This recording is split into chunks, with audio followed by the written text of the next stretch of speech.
సనాతన ధర్మంలో మహాభారతానికి ఉన్న స్థానం సాటిలేనిది. ఇది కేవలం ఒక యుద్ధ కథ కాదు, మానవ జీవితానికి అవసరమైన సమస్త ధర్మాలను బోధించే ఒక విజ్ఞాన సర్వస్వం. కురుక్షేత్ర మహాసంగ్రామం ముగిసిన తర్వాత ధర్మరాజు మనస్సు శోకంతో, అపరాధ భావంతో నిండిపోయింది. ఆ సమయంలో శ్రీకృష్ణుడి సూచన మేరకు ధర్మరాజు అంపశయ్యపై ఉన్న భీష్మ పితామహుడి వద్దకు వెళ్తాడు. తన అవసాన దశలో అంపశయ్యపై ఉండి కూడా భీష్ముడు భావితరాల కోసం ఎంతో గొప్ప జ్ఞానాన్ని అందించాడు. మహాభారతంలోని శాంతి పర్వం, అనుశాసనిక పర్వంలో ఉన్న ఈ భీష్మ ఉపదేశాలు నేటి సమాజానికి, మన దైనందిన జీవితానికి ఎంతో అవసరం. ఈరోజు మనం భీష్మ పితామహుడు చెప్పిన 100 అత్యుత్తమ జీవిత సత్యాలను, ఉపదేశాలను తెలుసుకుందాం. ఈ వీడియోను 5 భాగాలుగా విభజించాం. రాజధర్మం, నాయకత్వ లక్షణాలు, వ్యక్తిగత ప్రవర్తన, ఆపద్ధర్మం, కష్టకాలంలో వ్యవహరించాల్సిన తీరు, కుటుంబ ధర్మాలు మరియు మోక్షధర్మం. ఈ వీడియోను చివరి వరకు చూడండి. ఇది మీ జీవిత దృక్పథాన్నే మార్చేస్తుంది. మొదటగా, ఒక నాయకుడు లేదా ఒక దేశాన్ని పాలించే రాజు ఎలా ఉండాలో భీష్ముడు చెప్పిన 20 సూత్రాలు చూద్దాం. ప్రజారక్షణే ప్రథమ ధర్మం. రాజుకు తన ప్రజలను కన్నబిడ్డల వలె రక్షించటమే మొట్టమొదటి కర్తవ్యం. ధర్మమే రక్షా కవచం. రాజ్యాన్ని రక్షించేది ఆయుధాలు కాదు, రాజు ఆచరించే ధర్మమే దేశాన్ని కాపాడుతుంది. శిక్షలో న్యాయం. నేరం చేసిన వారు ఎంతటి వారైనా శిక్షించాలి, కానీ ఆ శిక్ష పగతో కాకుండా న్యాయబద్ధంగా ఉండాలి. కోశాగార రక్షణ. రాజ్య ఖజానాను స్వార్థం కోసం కాకుండా ప్రజా సంక్షేమం కోసం మాత్రమే ఉపయోగించాలి. మంత్రుల ఎంపిక. పొగడ్తలకు పరిమితమయ్యే వారిని కాకుండా తప్పుని ఎత్తిచూపే ధైర్యం ఉన్నవారినే మంత్రులుగా నియమించుకోవాలి. బలహీనుల పట్ల కరుణ. రాజ్యంలో వృద్ధులు, అనాథలు, వికలాంగులు, అబలలకు అండగా నిలవటమే నిజమైన పాలన. గూఢచర్య వ్యవస్థ. రాజ్య భద్రత కోసం ఎప్పటికప్పుడు ప్రజల నాడిని, శత్రువుల కదలికలను తెలుసుకునే బలమైన గూఢచారి వ్యవస్థ ఉండాలి. శత్రువును తక్కువ అంచనా వేయరాదు. ఎంత బలహీనుడైన శత్రువునైనా ఎన్నడూ తక్కువ అంచనా వేయకూడదు. వాళ్ళు అవకాశం దొరికినప్పుడు ప్రమాదకరంగా మారతారు. ఆగ్రహ నియంత్రణ. కోపంలో ఉన్నప్పుడు రాజు ఎప్పుడు ఏ నిర్ణయమూ తీసుకోకూడదు. అది రాజ్యానికి చేటు తెస్తుంది. పన్నుల వసూలు. తేనెటీగ పువ్వుకు హాని చేయకుండా మకరందాన్ని ఎలా పీలుస్తుందో రాజు కూడా ప్రజలను బాధ పెట్టకుండా పన్నులు వసూలు చేయాలి. స్వయం నియంత్రణ. తన ఇంద్రియాలను జయించలేని నాయకుడు శత్రువులను ఎన్నటికీ జయించలేడు. నిరంతర అప్రమత్తత. రాజు ఎప్పుడూ నిద్రమత్తులో లేదా భోగాల మత్తులో ఉండకూడదు. అప్రమత్తతే రాజ్యానికి శ్రీరామరక్ష. విద్యావంతులకు గౌరవం. రాజ్యంలో విద్యావంతులను, పండితులను ఆదరించి గౌరవించినప్పుడే ఆ రాజ్యం సుభిక్షంగా ఉంటుంది. శరణాగత రక్షణ. ఆపదలో ఉన్నానని శరణు కోరిన శత్రువునైనా క్షమించి రక్షించటం గొప్ప నాయకుడి లక్షణం. వ్యవసాయం, వాణిజ్యం. రాజ్య ఆర్థిక వ్యవస్థకు మూలమైన రైతులను, వ్యాపారులను ప్రోత్సహించటం రాజు బాధ్యత. సమయపాలన. కాలం ఎవరి కోసమూ ఆగదు. సరైన సమయంలో సరైన నిర్ణయం తీసుకొని రాజు పతనమవుతాడు. రహస్యాల గోప్యత. ఒక నాయకుడి భవిష్యత్ ప్రణాళికలు కార్యరూపం దాల్చే వరకు అత్యంత రహస్యంగా ఉండాలి. అతి నమ్మకం ప్రమాదం. మరీ ఎక్కువగా ఇతరులను గుడ్డిగా నమ్మడం నాయకుడికి ప్రమాదకరం. మిత్రుల ప్రాముఖ్యత. ఆపదలో ఆదుకునే నిజమైన స్నేహితులను ఎప్పటికీ వదులుకోకూడదు. ప్రజల సంతోషమే రాజు సంతోషం. ప్రజలు ఏడ్చే రాజ్యంలో పాలకుడు ఎన్నటికీ శాంతిగా నిద్రపోలేడు. సదాచారం, వ్యక్తిగత ప్రవర్తన. ఇప్పుడు ఒక మనిషి సమాజంలో ఎలా బతకాలి, ఎలాంటి లక్షణాలు అలవర్చుకోవాలి అనే దానిపై భీష్మ పితామహుడు చెప్పిన మరో 20 సత్యాలను విందాం. సత్యవాక్పాలన. సత్యాన్ని మించిన మతం లేదు. ప్రాణాలు పోయే పరిస్థితి వచ్చినా సత్యం చెప్పడానికే కట్టుబడి ఉండాలి. అహింస. మనస, వాచ, కర్మణ ఎవరికీ హాని చేయకపోవటమే పరమధర్మం. మితిమీరిన ఆశ పతనావస్థ. అత్యాశే అన్ని అనర్థాలకు మూలం. ఆశను అదుపులో ఉంచుకున్నవాడే నిజమైన ధనవంతుడు. మృదు సంభాషణ. ఎదుటివారి మనస్సు నొప్పించకుండా ఎప్పుడూ మృదువుగా, మర్యాదగా మాట్లాడాలి. కృతజ్ఞత. మనకు చిన్న సాయం చేసిన వారిని జీవితాంతం గుర్తుపెట్టుకోవాలి. క్షమాగుణం. క్షమించగలిగే శక్తి ఉన్నవాడే సమాజంలో బలవంతుడు. క్షమించటం చేతగానివాడు బలహీనుడు. కష్టించి పనిచేయటం. శ్రమించకుండా వచ్చే సంపద ఎన్నటికీ నిలవదు. కష్టపడి సంపాదించినదే శాశ్వతం. సమదృష్టి. కష్టాలు వచ్చినప్పుడు కృంగిపోకుండా, సుఖాలు వచ్చినప్పుడు పొంగిపోకుండా స్థితప్రజ్ఞుడిలా ఉండాలి. అసూయను విడనారటం. ఎదుటివారి ఎదుగుదలను చూసి ఏడ్చేవాడు ఎన్నటికీ బాగుపడడు. ఇంద్రియ నిగ్రహం. తన మనస్సును తన అదుపులో పెట్టుకోలేనివాడు లోకంలో దేనిని సాధించలేడు. దుష్ట సావాసం వద్దు. చెడ్డవారితో స్నేహం చేస్తే కత్తికున్న మసి మనకంటినట్లు వారి చెడు లక్షణాలు మనకబ్బుతాయి. కర్ణుడి జీవితమే దీనికి ఉదాహరణ అని భీష్ముడు పరోక్షంగా చెప్పాడు. వృద్ధులను గౌరవించడం. ఇంట్లో ఉన్న పెద్దలను గౌరవించిన వాడికే దైవానుగ్రహం లభిస్తుంది. దానగుణం. మనకున్న దానిలో కనీసం కొంత భాగాన్ని లేని వారికి దానం చేయటం మనిషి ప్రథమ విధి. శౌచం, శుభ్రత. శరీరాన్ని మాత్రమే కాదు, మనస్సును కూడా చెడు ఆలోచన లేకుండా శుభ్రంగా ఉంచుకోవాలి. ధైర్యం. ఎన్ని ఆపదలు చుట్టుముట్టినా ధైర్యాన్ని కోల్పోకూడదు. ధైర్యమే సగం బలం. ఆత్మవిమర్శ. ఇతరుల తప్పులు వెతికే బదులు ప్రతిరోజు నిద్రపోయే ముందు ఒకసారి మన తప్పులను మనం బేరీజు వేసుకోవాలి. అహంకారం పతనావస్థ. నాకంతా తెలుసు, నేనే గొప్ప అనే అహంకారం మనిషి వినాశనానికి నాంది. వినయం. ఎంత ఎదిగినా ఒదిగి ఉండడం నేర్చుకోవాలి. విద్యావంతుడికి వినయమే నిజమైన ఆభరణం. పరనింద వద్దు.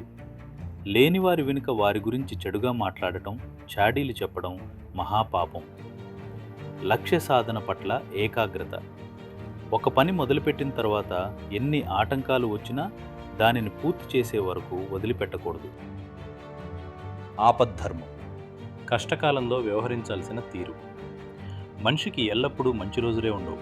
కష్టాలు, ఆపదలు వచ్చినప్పుడు మనిషి ఎలా నిర్ణయాలు తీసుకోవాలో ఆపద్ధర్మం కింద భీష్ముడు ఈ 20 సూత్రాలను వివరించాడు. ప్రాణరక్షణే ముఖ్యం. ఆపద సమయంలో నియమ నిబంధనల కంటే ప్రాణాలను కాపాడుకోవటమే అత్యుత్తమ ధర్మం. శత్రువుతో తాత్కాలిక సంధి. ప్రాణ సంకటం ఎదురైనప్పుడు అవసరమైతే బలీయమైన శత్రువుతోనైనా తాత్కాలికంగా రాజీ పడాలి. పొదుపు. కష్టకాలంలో మనల్ని ఆదుకునేది మనం కూడబెట్టుకున్న ధనమే, కాబట్టి ప్రతి మనిషి పొదుపు చేయాలి. సమయస్ఫూర్తి. ప్రమాదం ఎదురైనప్పుడు భయపడకుండా బుద్ధిని వాడి సమయస్ఫూర్తితో తప్పించుకోవాలి. రహస్య స్థావరం. కష్టకాలంలో మన శత్రువులకు మన ఉనికి తెలియకుండా కొంతకాలం అజ్ఞాతంలో ఉండటం తప్పు కాదు. ఆడంబరాల కుదింపు. ఆదాయం పడిపోయినప్పుడు ఖర్చులను తగ్గించుకుని నిరాడంబరంగా జీవించడం నేర్చుకోవాలి. ఆత్మగౌరవం ముఖ్యం. ఎన్ని కష్టాలు వచ్చినా ఆత్మగౌరవాన్ని అమ్ముకోకూడదు, కానీ ప్రాణరక్షణ కోసం అహంకారాన్ని పక్కన పెట్టాలి. చెడు సమయంలో మౌనం. సమయం మనకు అనుకూలంగా లేనప్పుడు వాదనలకు దిగకుండా మౌనంగా ఉండటమే మేలు. బలాన్ని కూడా తీసుకోవడం.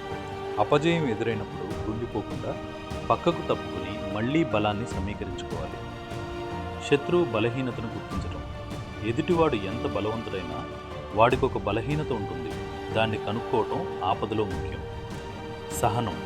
కష్టకాలంలో మనిషికి ఉండాల్సిన అతిపెద్ద ఆయుధం ఓర్పు. కాలం మారే వరకు వేచి ఉండాలి. ఆత్మీయుల సాయం. ఆపదలో ఉన్నప్పుడు సిగ్గుపడకుండా బంధువులు, ఆత్మీయుల సహాయం అడగాలి. విపత్తులో ధర్మ సూక్ష్మం. ధర్మానికి, ప్రాణానికి ముడిపడినప్పుడు ప్రాణాన్ని రక్షించే అబద్ధం కూడా సత్యంతో సమానమే.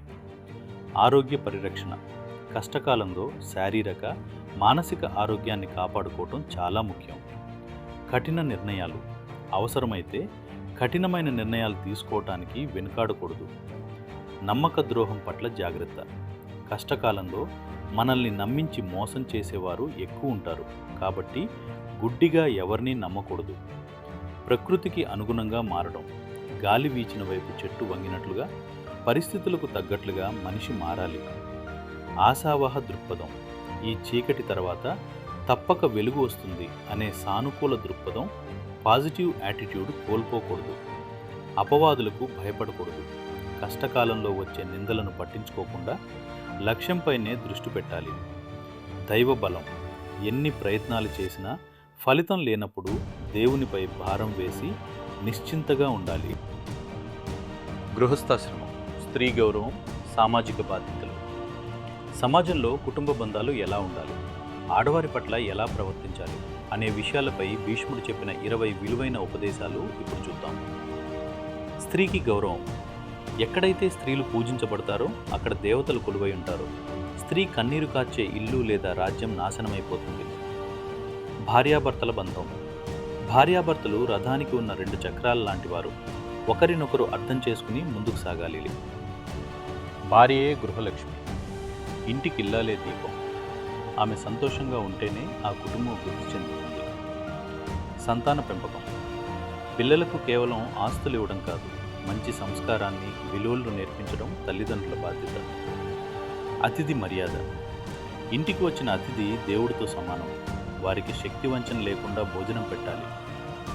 పెద్దలను పోషించడం. వృద్ధాప్యంలో తల్లిదండ్రులను ఒంటరిగా వదిలేయడం అత్యంత క్రూరమైన పాపం. సోదర భావం. అన్నదమ్ముల మధ్య ఆస్తుల కోసం తగాదాలు రాకూడదు. ఐకమత్యంగా ఉన్న కుటుంబాన్ని ఎవరూ విడదీయలేరు. బయటి వ్యక్తుల జోక్యం.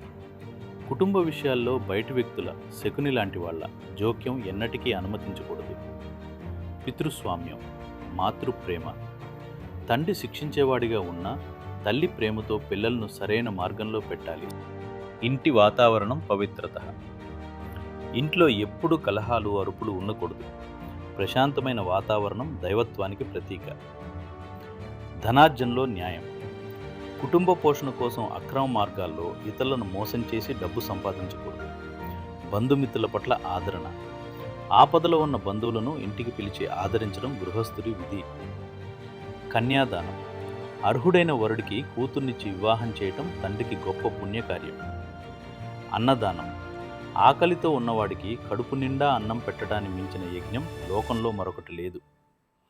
వ్యసనాలకు దూరం. జూదం, మద్యపానం లాంటి వ్యసనాలకు బానిసైన గృహస్థుడు తన కుటుంబాన్ని నాశనం చేస్తాడు.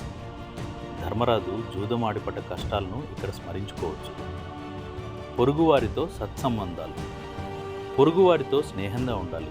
వాళ్ళ కష్టసుఖాల్లో పాలు పంచుకోవాలి. శ్రమానుగుణమైన విశ్రాంతి. పగలు కష్టపడి పనిచేయాలి. రాత్రివేళ కుటుంబంతో ఆనందంగా గడపాలి.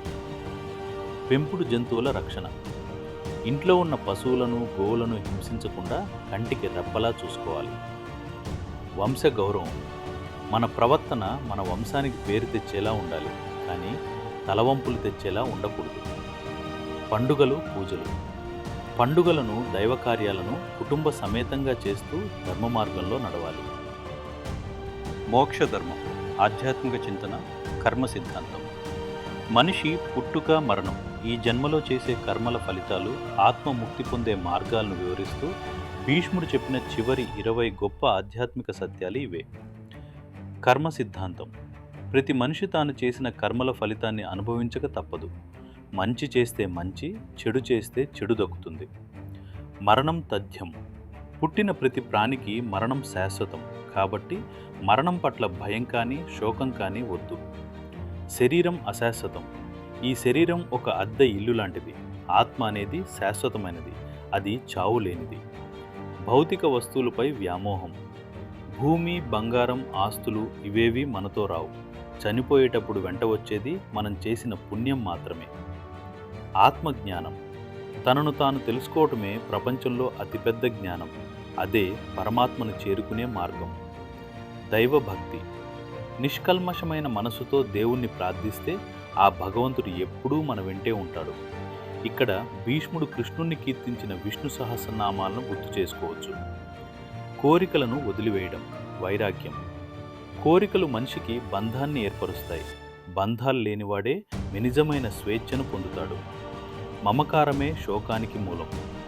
నా వాళ్ళు అనే మమకారమే మనిషికి దుఃఖాన్ని ఇస్తుంది. ఈ లోకంలో ఎవరూ ఎవరికీ శాశ్వతం కాదు. నిష్కామ కర్మ. ఫలితాన్ని ఆశించకుండా బాధ్యతగా కర్మలను చేసుకుంటూ పోవాలి. కాలం సర్వశక్తివంతం. కాలాన్ని ఎవరూ జయించలేరు. కాలం ముందు ఎంతటి వీరుడైనా, సామ్రాట్టైనా తలొగ్గాల్సిందే.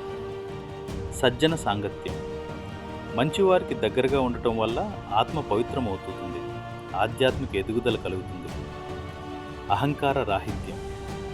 నేను చేస్తున్నాను అనే అహంకారం విడిచిపెట్టి అంతా ఆ భగవంతుడి దయ అనుకునేవాడే జ్ఞాని.